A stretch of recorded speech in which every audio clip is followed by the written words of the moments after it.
good morning. We are in a really unique time of year right now. Just between Christmas and New Year's is when there's a lot of disappointment in life and a lot of expectation, and this is this really weird mix. I've been talking to lots of families. Some families are going through heartbreak. Some families are excited about the new year. Some families really enjoyed time together. Some families didn't. There's times where people remember disappointments of the past. There's lots going on emotionally at this time of year. There's also goals, and we think about New Year's resolutions and what do I want from the new year. I would like to talk about in this video the connections between disappointment and expectation. And then I'm going to give you some really quick tips on how can you handle expectations in some unique ways so that it helps you rather than leaving you really disappointed with everyone around you. And I'm going to argue that almost all disappointment in life, almost all disappointment, whether it's relationships or movies or food or whatever it is, comes from our expectations. I'll give you some examples. Have you ever gone to a movie that somebody just raved about and you went, wow, this is going to be the best movie I've ever seen or the best movie this year, whatever, and you were so disappointed? Not because it was a terrible movie, simply because it wasn't a phenomenal movie. Or vice versa. Have you ever gone to a movie where people said, don't go to it, it's terrible, maybe you don't go to it, and you watch it years later and you go, why didn't I go to this movie? It's phenomenal.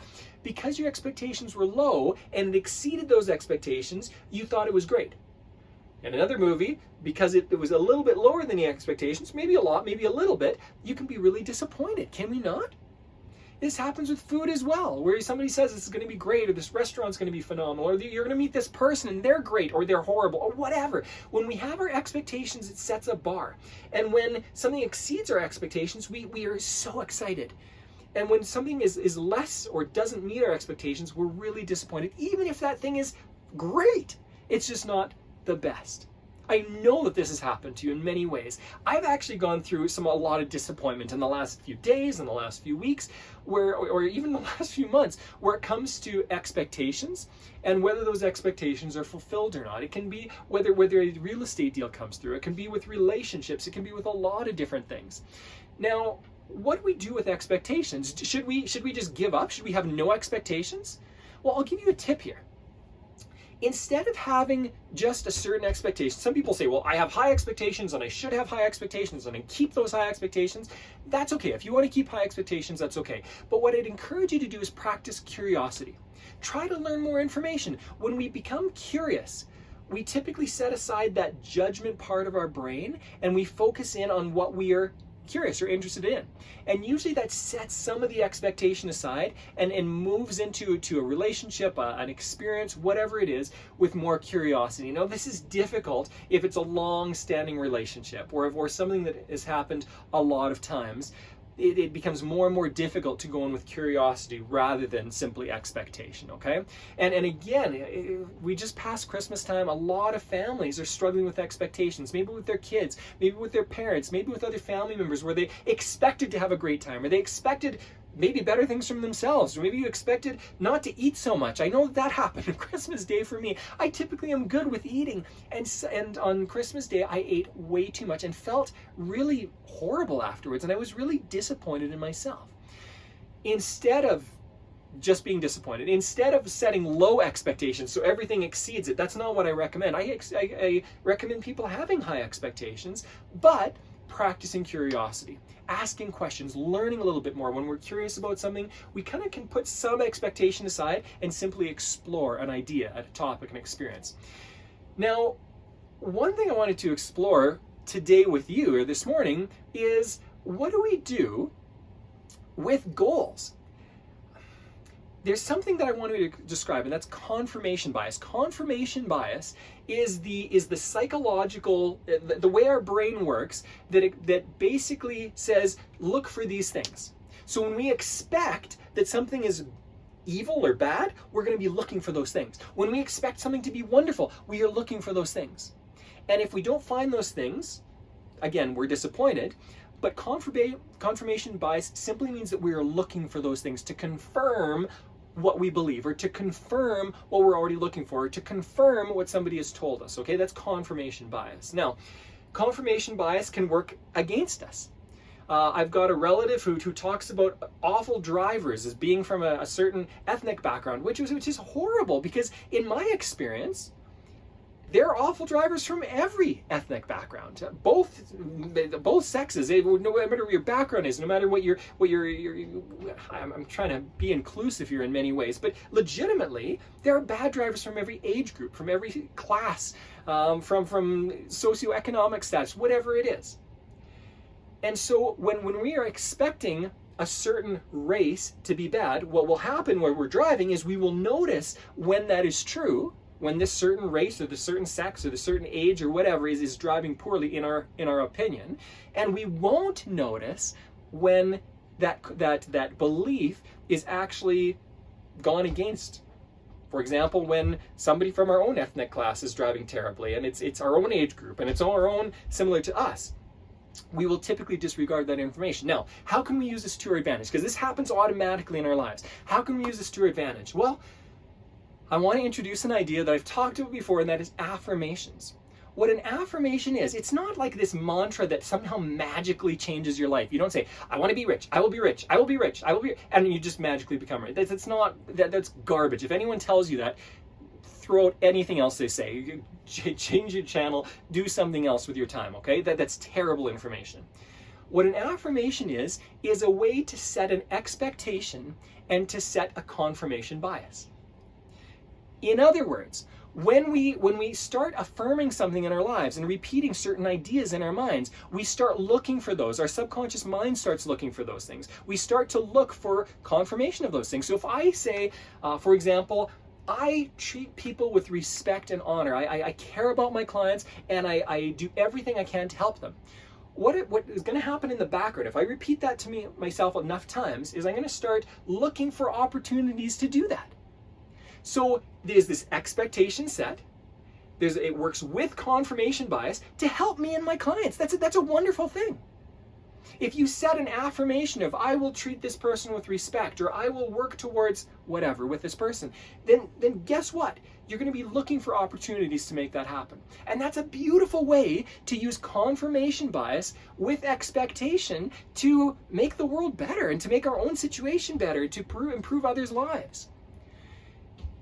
In another way, I'm thinking about New Year's resolutions here a lot. I don't set New Year's resolutions. I usually set goals around my birth date, because New Year's resolutions have different connotations to them. Usually, for a lot of people, New Year's resolutions have a lot of feelings of failure with them, because a lot of people have set a lot of New Year's resolutions and have not met them and now feel awful about it.